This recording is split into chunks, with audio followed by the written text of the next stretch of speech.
Hello guys, आज चाहिँ हामी दाउरा लिन जाँदैछौँ जङ्गल। म चाहिँ दाउरा बोक्नु जाँदैछु। हामी चाहिँ यहाँ माथि डाँडामा जाँदैछौँ। राति हावा हुँदाखेरि पानी आएको थियो अनि त्यही भएर जाँदैछौँ दाउरा लिन।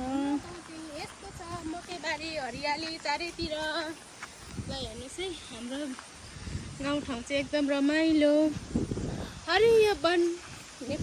नेपालको धन भन्नु पनि आएन।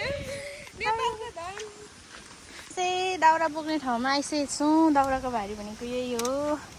उहाँले बोक्नुहुन्छ अरे। के गर्नु, दिदी भएपछि यतिको माया त गर्नु परिहाल्यो नि बहिनीलाई। पर हो चाहिँ गाउँ हो हाम्रो घर चाहिँ पर छ। गाउँ हो यो जङ्गल। यहाँ चाहिँ के हुन्छ हौ? अनि उहाँ दिदी भारी लाउँदै हुनुहुन्छ।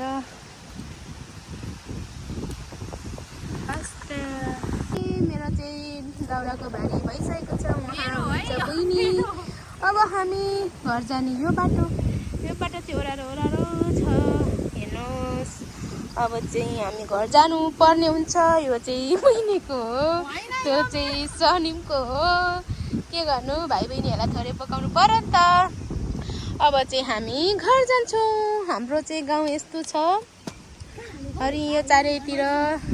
यहाँ तल तल चाहिँ धान पाक्ने बेला भइसकेको छ। यता चाहिँ मकैबारीहरू छ। अब चाहिँ हामी घरतर्फ लाग्छौँ।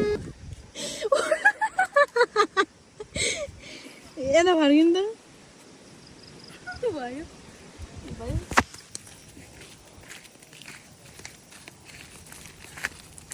यता फर्किनु त।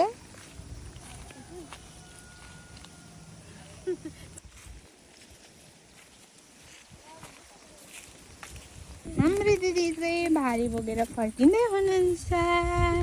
हामीलाई चाहिँ बोक्न दिनु भएन, हामीले चाहिँ यत्रो यत्रो बोक्या हो। उसलाई पनि